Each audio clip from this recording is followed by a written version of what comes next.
Is Noelani Hunt, and I'm the Interim CEO. Today, we're going to talk about getting to the root of your son's aggressive behaviors and learn how to understand where they came from.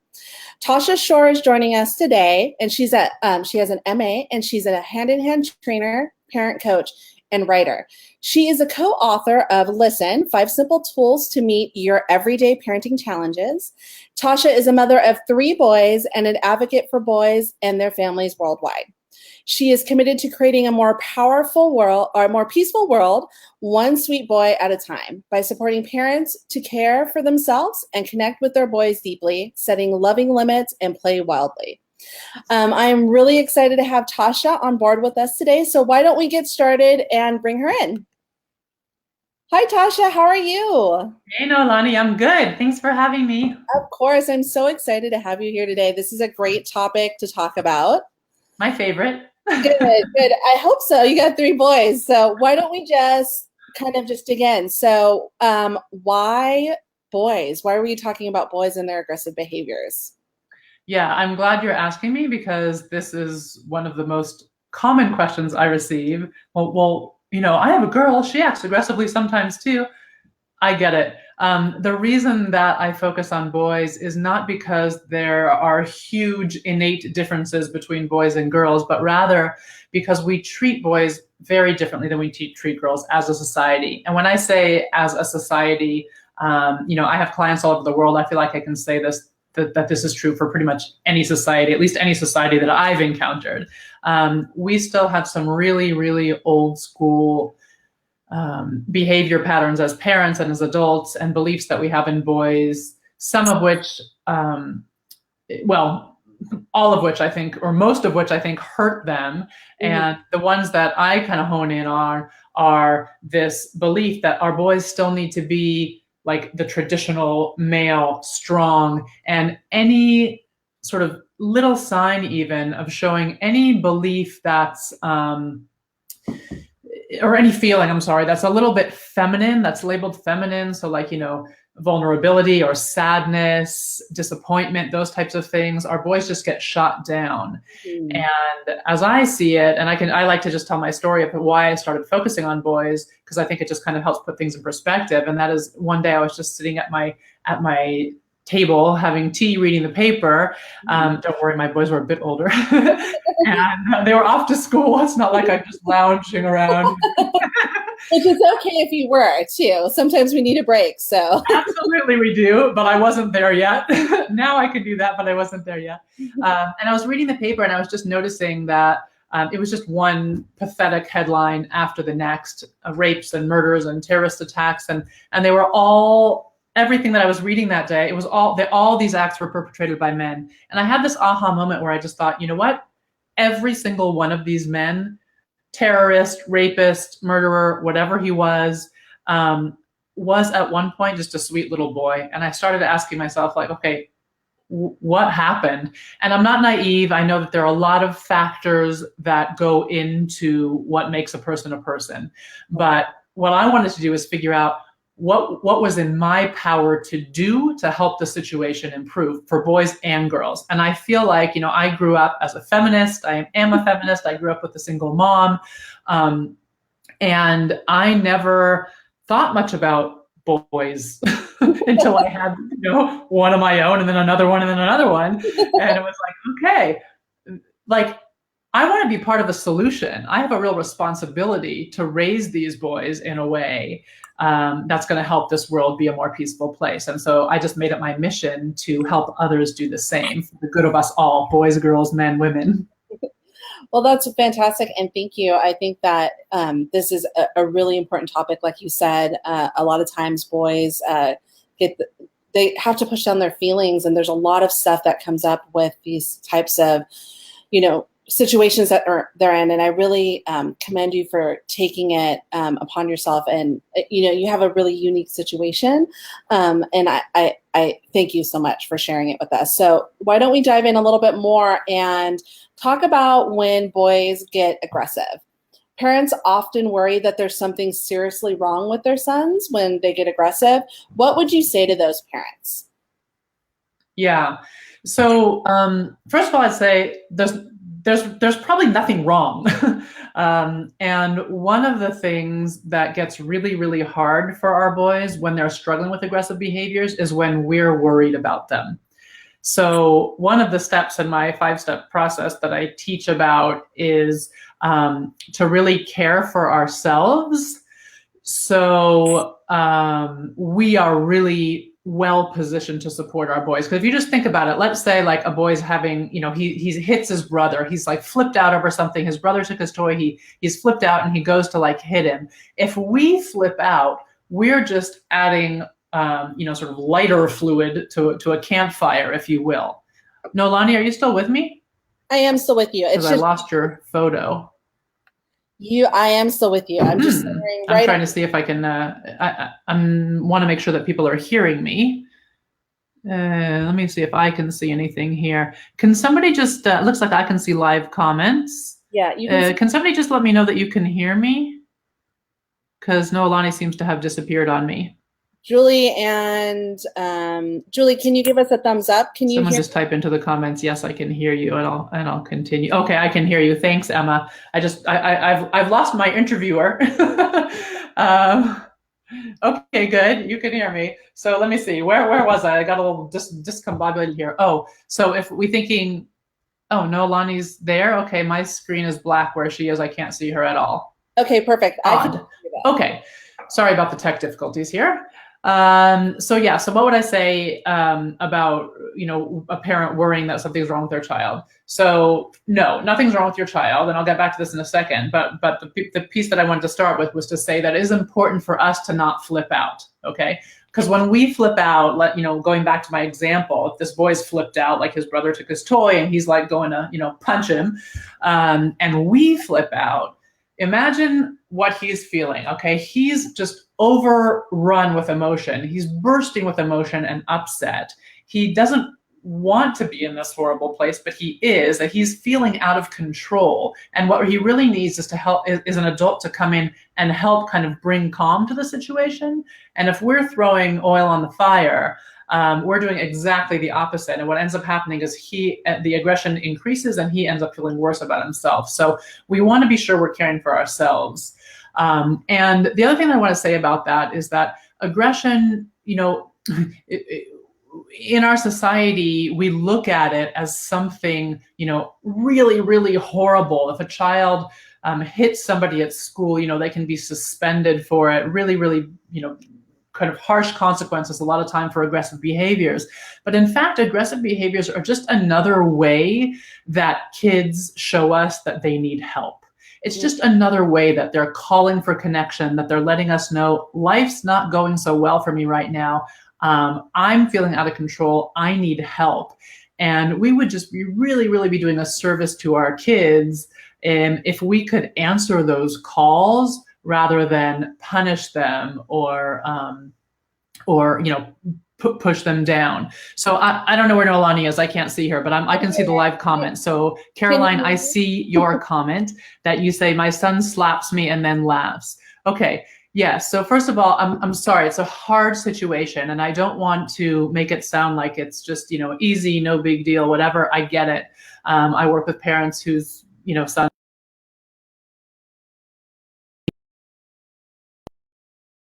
things. So I do understand. Oh, good. I can see you again, Noelani.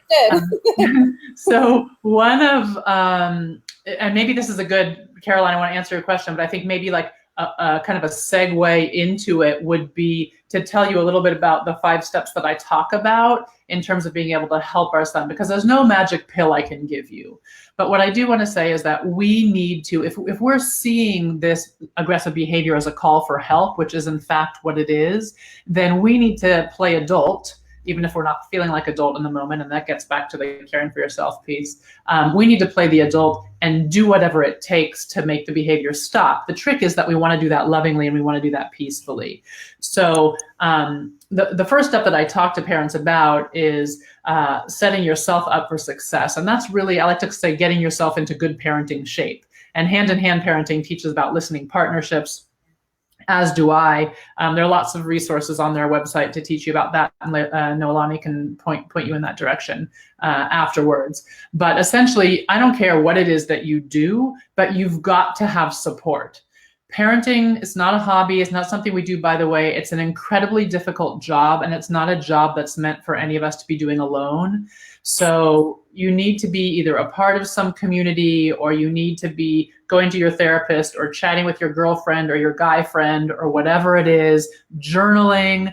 I don't know. You've got to reach out and you've got to process. You've got to figure out what your triggers are and work through them so that you're not reactive in the moment, because someone's got to be the adult, and it's not going to be your kid who's slapping you. Okay. So we got to get ourselves in good parenting shape. And then the next step is all about infusing connection and really building a strong relationship. So connection is what drives, quote unquote, good behavior. Okay? And when kids are not feeling connected, when they're feeling scared, which is essentially what's driving the aggressive behavior is just fear. I just lost my train of thought. Sorry, I was watching. I'm like looking at the live comments. This is not a good combination. I can't look at the live comments. I'll watch the live comments. And so you were talking about aggressive behavior and the way that it was affected. Okay. Right. I'm just talking about the steps because I want to get to like my son slaps me and then laughs. Like, what do I do? So because I can't just say like one thing. So it's like it's caring for yourself first. Okay. It's getting yourself in good parenting shape. It's infusing connection so that you guys have like a good base to work off of, so that, in other words, when your son slaps you, okay, you're dealing with that situation in the moment, but you've got a basis of connection underneath. All right. Because you have to have some reserves in there. If all you're doing is fighting his aggression or struggling with him or battling all the time, there's sort of no foundation upon which to stand. So we've got to do that. And then the other thing that the next step that I ask parents to do is to play detective. I call it play detective. And essentially it's looking at the patterns. Okay, you got to take some time to notice when these patterns arise, because when we do that, when we're able to look at patterns, we're able to put ourselves in a more powerful position rather than a victim-y position, and make the change that needs to happen, create that change that we want to happen, right? So if we notice that that slapping, for example, happens every day after school when he comes home, then rather than hoping that tomorrow it's not going to happen, we're going to plan for it to happen, and we're going to then come up with a plan to make it stop, kind of a thing, but not just go like, oh my God, I hope it doesn't happen. I hope it doesn't happen. Happened yesterday, the day before, the day before, the day before. Let me tell you something. Tomorrow it's going to happen as well. So we're going to be the adult and come up with a plan. And that's where the community comes in, or support comes in, because, you know, I'm not expecting you to figure this out on your own. I'm just saying we have to be the adult. After you kind of figure out what's going on, then it's about setting limits and really listening to the upset that comes when you set that limit. So in this case of a boy slapping you, ideally what you want to do is get there before it happens. And you want to just lovingly, and like your tone of voice is going to have to be key. You want to be loving. You want to just minimize your words.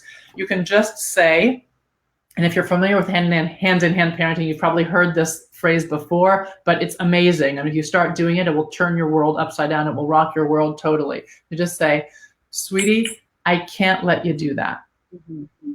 Okay. And what that does is a couple things. I mean, one, when I'm saying to you, I can't let you do that, he's hearing there's somebody else taking control here. Okay, I can't. I'm acknowledging that I am the adult and I'm taking responsibility here. And what that does is that helps him not feel so out of control. I'm not saying you're going to say, can't let you do that, and he's going to stop. But what you're going to do in conjunction is actually what I like to say, make stop happen. So you're going to use your hands, but again, lovingly. So you might have to hold his hand down and say, sweetie, I can't let you slap me.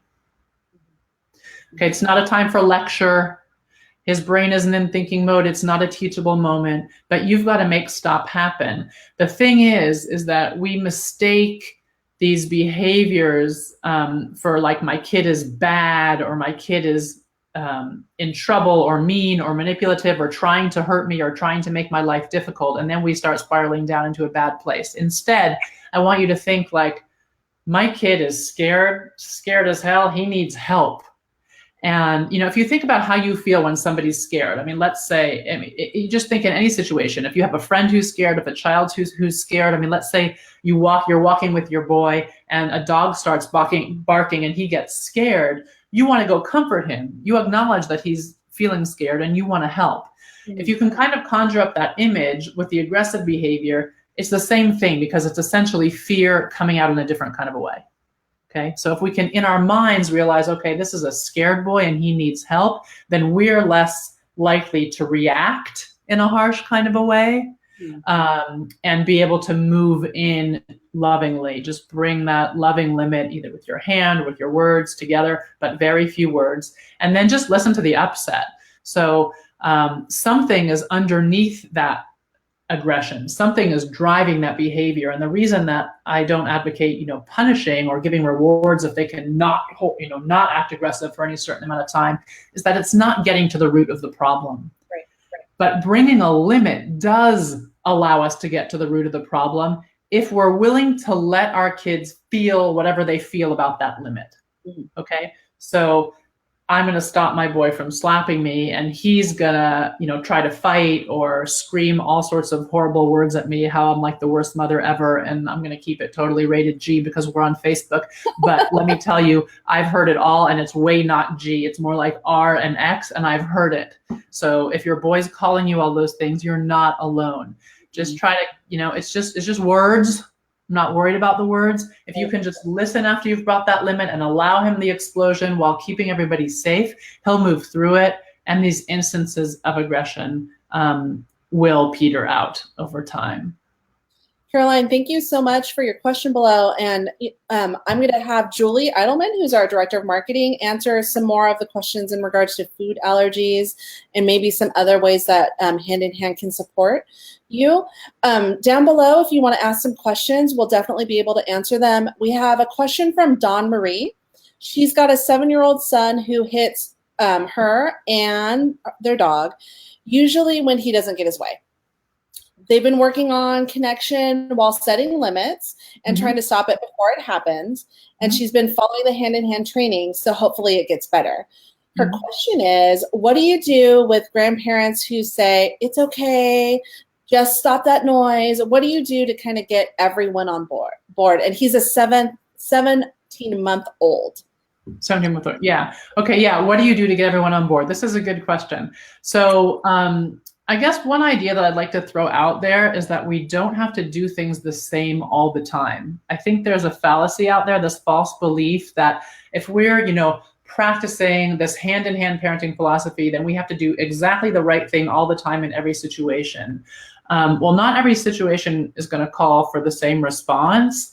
And what I want to encourage you instead is to really go for flexibility and taking each moment as the new moment it is. So there might be times, and I'm just sort of, I'm kind of just say it the way it is kind of a thing, or person. I guess I'm not a thing, but sometimes I feel like a thing. But sometimes you're going to just let it go. I mean, sometimes you're not going to get everyone on board. You're at a family dinner and he starts to hit the dog and you need to bring that limit and he has upset about it and you want to listen to it. I mean, okay, you might just kind of pull him into the other room and not do that right there. You might decide that it's okay. You know what? That I'm not going to worry about the onlookers and I'm just going to stay here and do this because this is what I feel like is the right thing and this is what makes sense. You might anticipate, I mean, this is what I mean when I'm talking about when I talk about playing detective, like one of the things that you can notice is, okay, well, every time we go to a family function, this happens, or, every time the dog's around, he hits, or whatever it is, then you can plan for it. So you could say, and I encourage parents to do this all the time, talk to grandma, talk to grandpa beforehand and say, give them some information and say, usually what they're worried about is like, not really worried, but they just don't know it. Like they've done things completely different and they don't get like why what you're doing would be a good thing and how it could possibly even bring any positive results and not just turn this kid into some spoiled child or something. Okay. So it helps if you could just educate them ahead of time. And you could just say like, hey, you know, I know that child X, whatever, Johnny is struggling with hitting the dog and I'm trying something new with him. So if you see me do this and you hear him get upset, I don't want you to worry. Okay. I want you to know that I've got it under control. Sometimes it's just information. But I guess the main thing is everybody doesn't have to be on board. You just kind of have to figure out how to work around, like what the workarounds are. Do I need to take a child out into another room? Can I do it with everybody there? Can I prepare people ahead of time? Because I have kind of played detective. I know when things get hard. And I can, because if somebody else, it's like, I use this example a lot. Like people will say, okay, this happens in public. Like my kid will start hitting me in public. And they'll get harsh back, the parent. And I say, okay, well, let's stand back for a second. We've all been in a supermarket where a kid is like, you know, hitting or kicking his mom or yelling at his mom or dad because he can't have the Fruit Loops or whatever it is, okay? We know what that looks like. And then we've also been in a situation where the mom or the dad or the caregiver is doing the same thing. Okay. What happened, you know, and we know how we feel in those situations, but how do you feel if you see like the kid like flipping out and kicking, but you see, let's say mom in this situation, kneel down and lovingly bring that limit and say, sweetie, I can't let you hurt me. I can't let you kick me. And the kid might be making a huge scene and screaming and crying and whatever, but mom is grounded and centered. I mean, if you think about it, like that's pretty amazing. I'm going to be like, wow, like that's one mom who can really keep her stuff together. Right, exactly. Right? And so we're scared about what people are going to think. So we flip out and like act in ways that we feel bad about afterwards. But actually, I want to encourage you to just like go for what you know is right, which is just connecting lovingly in that moment. Not only will it bring you the results that you want, but actually people are going to really look up to that and be inspired by it and be inspired to do the same. What a great answer. Thank you so much. And you know what? I throw fits when I want Fruit Loops in the grocery store too. So we all have those days. We all have those days. Yeah. So we have a bunch of questions, but so can you take about 5 minutes and talk a little bit more about the vigorous snuggle? Oh, the vigorous snuggle.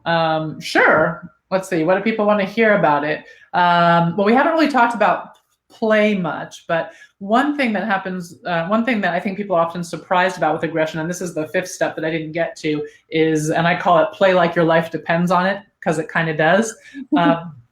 I want you to play vigorously with your kids because laughter builds connection in a super intense kind of a way. If you can just think about like the last time you and a good friend like had like that belly laugh, that deep laugh, like how much closer you felt to that person afterwards. Laughter builds connection, and physical play and physical closeness builds connection.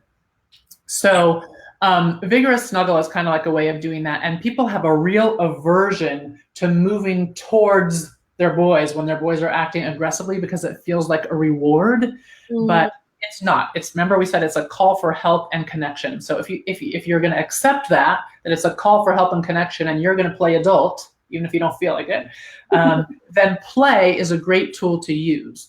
And so you could come at a child who was acting aggressively and you could say, oh my goodness, did I just see you grab that dog's tail? Do you know what happens to little boys who grab their dog's tail? And, you know, and you grab him and you nuzzle in his neck and you say, they get big snuggles in their necks. You know, they get nuzzles and big fat hugs from mama or whatever it is. And you just like vigorously get in and just wrap him up and cuddle him and pour in the love.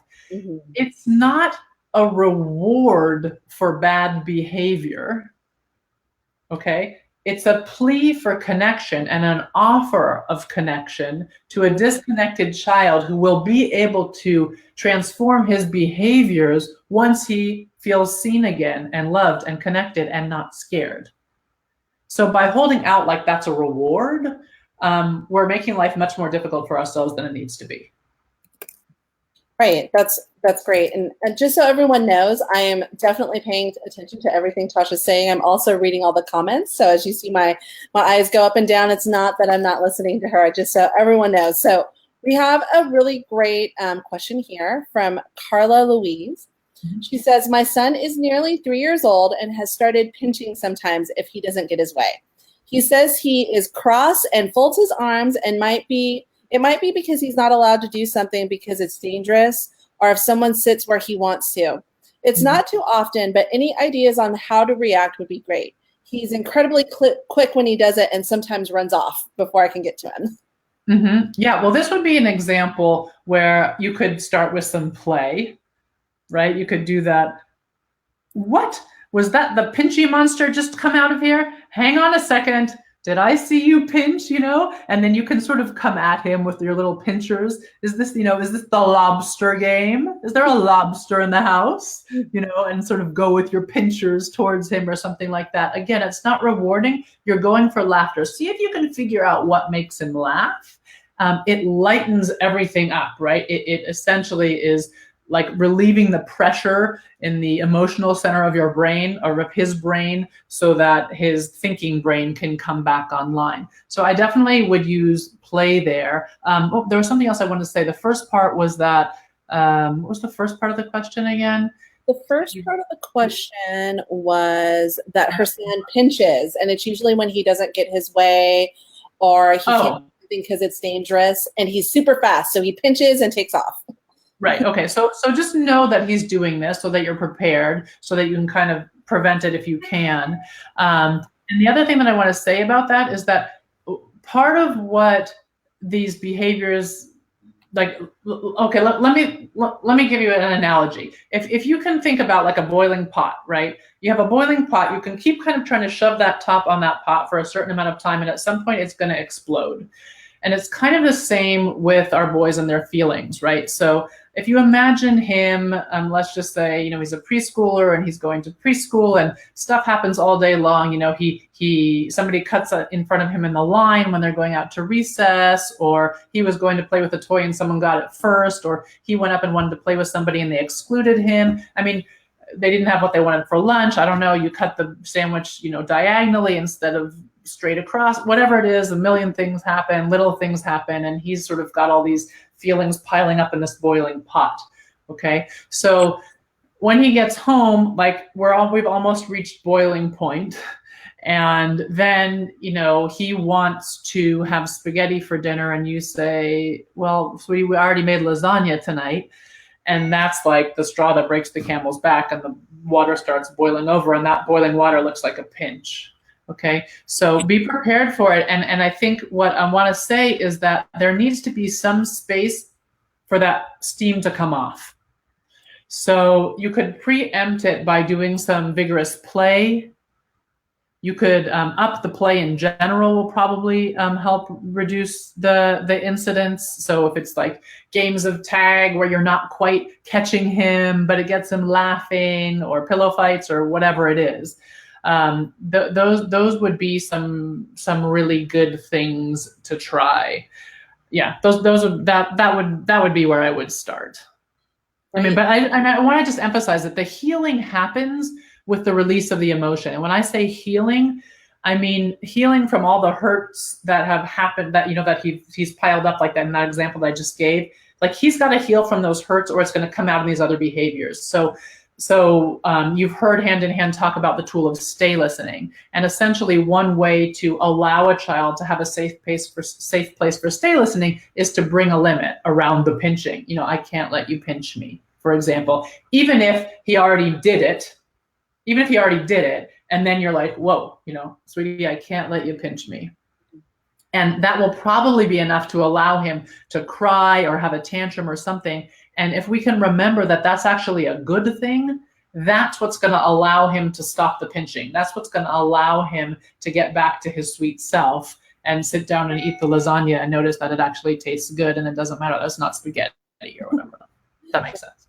It totally makes sense. Thank you. That's a good answer.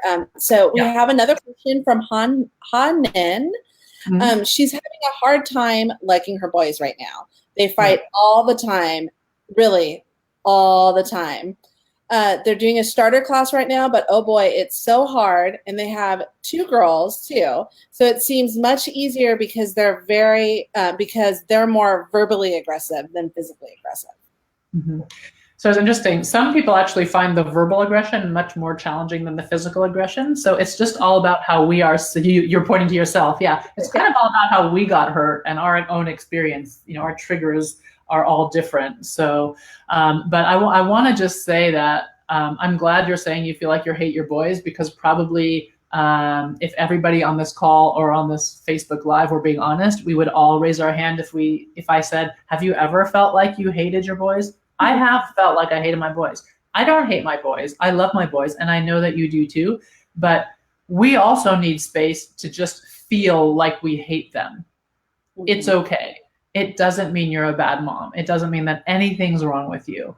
And that goes back to the step 1 of setting yourself up for success. In order for you to be able to really help them navigate their sibling relationship, aggression or not, mm-hmm. you are going to want to find a community of people who are working through similar struggles. It's just going to help you, because when we feel like we're alone, we're the only one whose kids are struggling in this way, or we're the only one who feels like we hate our boy, we tend to hide out and get more and more triggered because we feel like something's wrong with us. We feel like we're something, or something's wrong with our child. So nothing's wrong with your child. Nothing's wrong with you. You can hate your boys sometimes. I hate my boys sometimes. On top of the love that I have for them. So I guess I just want to normalize that. I just want to normalize that and encourage you to find other people. So if you're in a starter class, that's great. So I would encourage you to, in your listening time that you get in that starter class on your support calls, to be able. Oh, are there support calls on starter classes? I don't know. Maybe I'm wrong. We do have calls once a week. Well, depending on in person versus on the phone, but yes. Okay. So, right. So wherever you have the opportunity, I should just say, don't be shy about sharing those feelings. Be sure that the person you're venting them to understands that they're just feelings and that you don't want to be, please don't judge me. I want you to know, I need you to remember that I could say to Leilani, okay, I'm about to scream bloody murder and tell you all sorts of horrible things about my boy because I'm furious right now. I just need to know before I go into this that you will remember that I really do love him and that I know he's a good person, but I have to get this out, right? I could just say that. And then Leilani is my other friend I keep talking to. Leilani and Noelani. So and I'd say, Noelani, can you just listen? And that's it. And then if she's just listening, then I can vent, and I've sort of cleared the space. So I'm confident that she's not going to get confused about me, because that's where it gets hard to share. If we're just sharing like with our average friend, they might get flipped out. Mm-hmm. Because there's such a taboo against saying anything like that. And it's sad because we've all felt this way. It's like we get confused. We think that feelings are reality. Feelings are not reality. They're just. Oh no, we lost Tosha. Oh, there she is. I'm here. Yeah. I can feel like I hate my boy. It doesn't mean that I hate my boy. It just means I'm feeling like that right this moment. Right. Well, and I appreciate that. And one of the other ways too, just a quick plug for the Parent Club. So we have on Facebook, the Parent Club, and it's a monthly subscription of, I think it's $25 right now, but you get the first month free. And what I see is a lot of parents in there, number one, supporting parents. So when you're feeling, that frustration, that, upset, that, that you hate your kids, a lot of parents can go in there and they vent about things, and it's a safe space that our moderators have created for people to vent and then also get support. So there's other ways besides just the listening partnerships. We have another question. I really want to emphasize how important that is. I want to say, I know I said it, but I want to say it again, that it is not only is it not advisable, it is not really possible to raise our kids on our own. And most of us don't live in tight-knit communities as our parents or grandparents did. Okay, we live in pretty isolated lives, most of us. And that's it's just not possible to get the resource that we need for this important job of parenting that we're doing. We have to seek support for ourselves. So since it's not built in anymore, like it once was into the fabric of society, we need to make it a priority to create those communities for ourselves. That is the only way, I believe, that we are going to be able to parent peacefully, right? You can read a million books about peaceful parenting and all of these things, and conscious parenting and positive parenting and all of these things. And the ideas are fabulous and I back them 100%. But in the heat of the moment, we're going to react to our triggers unless we do something to work on our own stuff, to heal from our own hurts, and to acknowledge that these feelings that pop up and not confuse them for reality. Right. And listening partnerships are crucial to making sure that happens. So we have a bunch of questions in here, and we're not going to be able to get to them all. So I'm going to try to get to as many as possible. Those of you who did ask questions that we haven't been able to answer, and we're going to try to answer them all. But those that aren't answered, we're definitely going to get back to you by Facebook message, to be able to answer your questions. So I have one from Sarah Plazas. She says, my 2.5-year-old has taken to screaming full volume when we're in the car with his 4-month-old sister, making her cry and driving me and my husband crazy. I know he's looking for connection, but we're on the road right then, and there's only so much we can do. Do you have any advice for the car when we can't get physically connected? Yeah. Cars are probably one of the hardest things to do. So I'm not going to throw out a hand-in-hand tool in this situation. I will say, well, let me start with that. I would say that it's good that you notice that in the car is where the problem is, where he's struggling right now. So I would say that it might be useful to do either some special time, and we haven't really talked about special time, but essentially it's just like a unique kind of one-on-one time, and maybe Julie could put in the comments or some, a little link to an article about how to do special time for beginners. But essentially it's just kind of building closeness before that separation. And you might be like, separation? What kind of separation? I'm in the front seat, he's in the back seat. Like, we're not separate.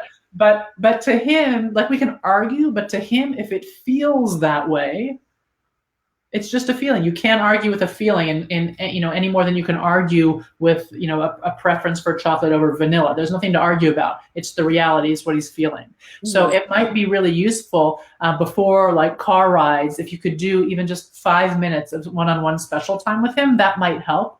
Or it might help to do some physical play. How old did she say? She said he was 2.5. Yeah, 2.5. So great. I mean, just sort of some running around outside, or some pillow play, or some jumping on a trampoline if you have it, but together. Not the idea isn't like, okay, get your yayas out before you get into the car. That's not what I mean. It's not like get out the extra energy while I pack the car. It's about how do we play and connect before we get in the car together. So it could be some kind of a tag game, or it could be a piggyback ride or a horseback ride, something that just gets him laughing and allows him to feel seen. So you might try those things before you get in the car. Once you're in the car, I don't have any magic pill. I will tell you that the libraries in the United States have an amazing what do you call it? My English, I'm still just moved back to the States. I'm missing a bunch of vocabulary words that I'm trying to get back. But they have a great selection of books on tape. Mm-hmm. Not really tape anymore, but anyway, that you can listen to. So audiobooks, let's call them. So audiobooks are awesome. And the other thing that I have found is awesome, and a lot of parents use, are podcasts. There are podcasts for every age and stage. There are podcasts that are stories. There are podcasts that are like, asking questions like how things work, even that kids can submit to, and then listen to see if their question gets answered, how things work, et cetera, curious kids. And there are also musical podcasts, musical stories for young, like there are podcasts, what I'm saying, for 2.5-year-old kids. So that might be something that you could do together, like work together to go on iTunes and see if you can pick some out that he likes. Mm-hmm. and give him some agency in terms of being able to choose or something like that. So those are some things that I would try. And to just end by saying it's hard. Sometimes you just got a screaming kid in the car. And that's I've been there, and it's okay. I mean, it sucks. It's not so fun, but it's okay. It's like nothing's horribly wrong. It's just really annoying. I get it. So we've had a few questions that involve special needs children. I have one here, but if we could do maybe a general one. This one's from Jessica Corwin. And she says, thank you so much for doing this. We have a 3 and 5-year-old boys. They role model aggressive behavior for their 2-year-old sister. Noelani, I need you to repeat because you cut out. Oh, sure. So they have a 3 and 5-year-old. They have 3 and 5-year-old boys, and they're role modeling aggressive behavior for their 2-year-old sister. And they aim to practice hand-in-hand techniques most of the time. One of the boys has sensory process disorder, which adds fuel to the fire. So any tips that you might be able to give for those children who have special needs, or, this specific question is sensory process disorder, but we've had other special needs questions. Yeah, okay. So I'm going to preface this by saying this is not my area of expertise. I am not claiming to be an expert in this area. That said, I do know lots of parents who have both diagnosed and undiagnosed, sensory processing kids, who do make great progress using the hand-in-hand parenting tools, sometimes in concert with other therapies. So the one thing that I can say that I see, one thing I'll say is that we do sometimes need to modify the tools a little bit, particularly with stay listening. Sometimes a child who has sensory processing disorder can be super, super overwhelmed by our presence during stay listening. And so we might have to kind of hold back. And so for example, we haven't really talked about stay listening, but essentially it means stay and listen when your kids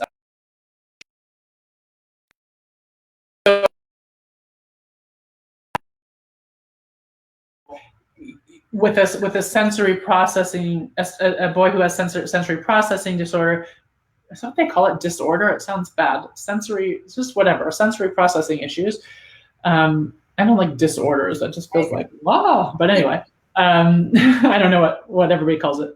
But you might, for example, sit on one side of the door while he's on the other side of the door if he's having a big cry or a big tantrum, and just let him know verbally, I'm right here, sweetie, on the other side of the door. So in other words, it could be that your full-on presence is too overwhelming for him, but that being on the other side of the door and just making your presence known could be helpful. So that's just like one example, but that's the one main modification that I know that parents of sensory processing kids use with the hand-in-hand parenting tools that make a big difference. We also do have, I know hand-in-hand parenting has at least one instructor who's also a therapist who deals with, who supports a lot of families who have sensory processing issues. Yeah, thank you. That was a great answer. And Julie will put some more information down below in the comments for those parents who are looking for a little bit of extra help with those children who just need a little bit extra help. So I have a question from Nicole Hansen Smithson. She says, hi, sorry I'm late. My 5-year-old started a month ago and has been hitting kids daily at school.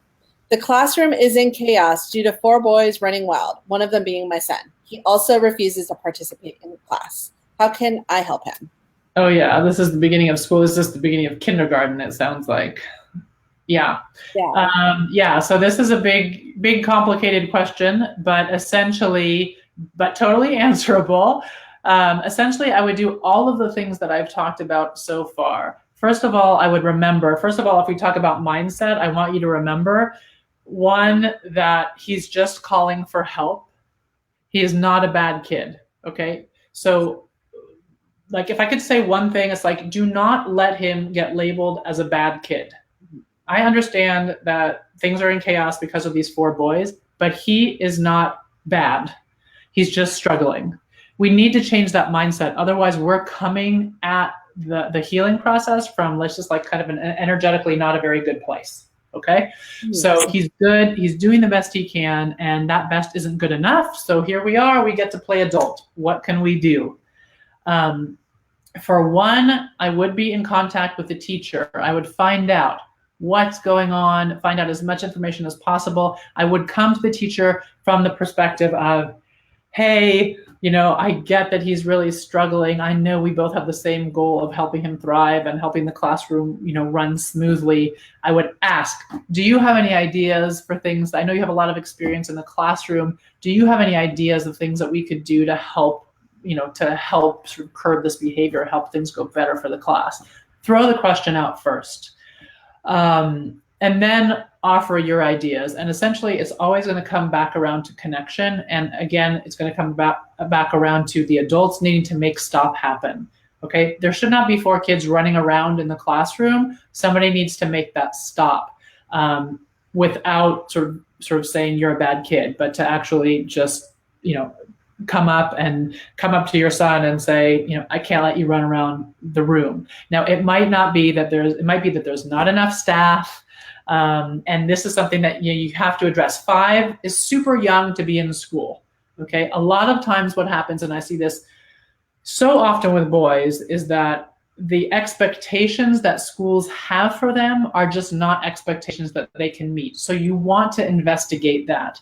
Are we asking more of this child than is actually possible for him to give? I think we need to really ask that question seriously, because if we're putting our boy in a situation where he's not going to be able to succeed, he's not going to be able to do what people are asking of him, it's just going to, his frustration is just going to compound, and his behaviors are going to get worse and worse, and he's going to get labeled a bad kid, and that is bad news. You don't want that to happen. So think about that. Up the connection at home. If you're not doing special time regularly, like every day before school, or every day after school right now during this huge transition to school, I highly suggest you start doing it. So regular special time where he really gets to do whatever he wants to do. You're just there pouring in your love, not trying to make him do anything a specific way. There's so much to say about school stuff. And Nicole has said that she has observed the classroom. So there's 25 kids in the class. She has observed the classroom and checks in with the teacher daily, and the teacher has just kind of given up as she's not getting any support from the administration. So I'll let you finish with your thought, and then I'll chime in on a few things. Okay, yeah. So first of all, good for you for reaching out. That's awesome. And I'm sorry that teacher is in a place where he or she is given up. I think so she's giving up. I would assume once again that she is just incredibly frustrated, not that she doesn't want to help. So, sometimes what happens is when we have boys like this, we get to really become huge advocates, and that sometimes extends beyond the walls of our houses. So if she's not getting support from administration, I would suggest that you also try to reach out and to the administration and see if you can set up a meeting, because if you come in, the administrations get scared of parents who come in and are just like, well, why is this teacher getting my kid in trouble, and why is my and what? Yeah, that's not going to work.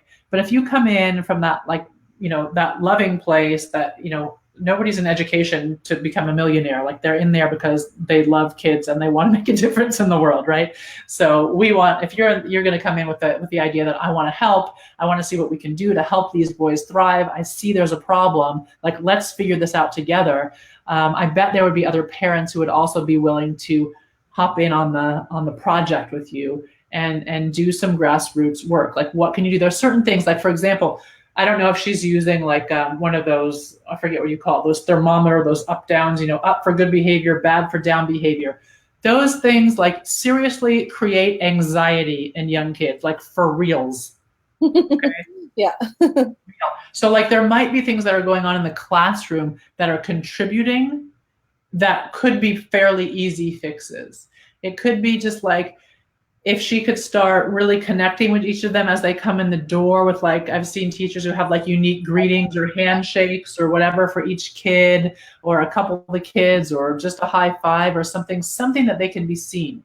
having the teacher invite your boy in, like even just after school, not because he's in trouble, but just to talk about something that's maybe of a common interest. Like she knows that he's really interested in brown bears. I don't know, random.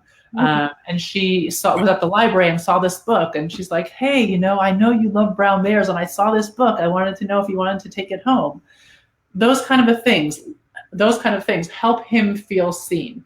Anything you can think of that's about connection, and just don't get confused and think he's bad. He's not. Yeah, and then if I could just kind of add in a little bit in regards to talking to the administration, Tosha's definitely right. Administrators get a lot of people complaining to them all the time, and what they love is a parent who comes in with that problem solving and trying to work together with them. So if you could go in and just, you know, let them know that you're frustrated and you want to work together as a team to figure out what's best, they are just going to be so extremely receptive. But if you don't get the results that you want, there are other avenues, and you can contact us and we can kind of give you some more information on it. Really quickly, down below, Naomi Peak is asking if there's any parents who are in attendance of this call who have a boy who's about 6 to 7 who want to pair up for a listening partnership. If you do, message Naomi Peak or message below, and you guys can definitely hook up and figure it out. Awesome. So let's see. That's good advocating for yourself. You rock.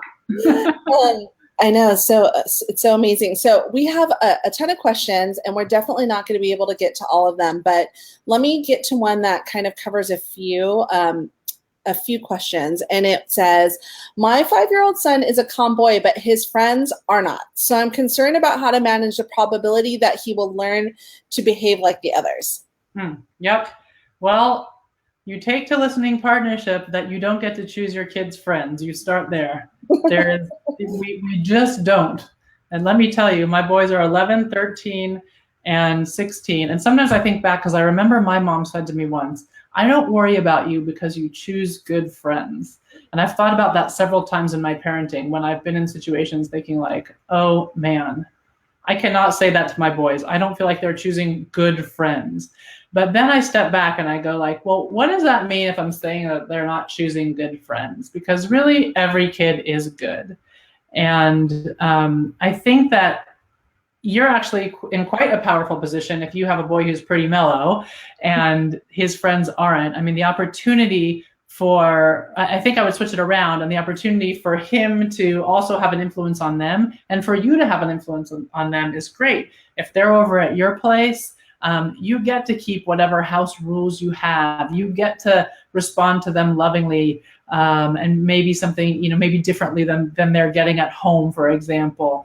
But to just keep in mind that there's no bad kid, good kid. I mean, with this, and we haven't touched on bullying at all, but some of us have kids who have been bullies. Some of us have kids who have been bullied. Many of us have kids who have been both at various points in their child career. So I think much of it is circumstantial, and it's going to be really paramount for us to remember that all kids are good. They're all doing their best at all times. And it's really upon us, the parents, the adults, the teachers, to help life go even better and to help them through their struggles. So don't be afraid. Find the good in them. Okay, find the good in those kids.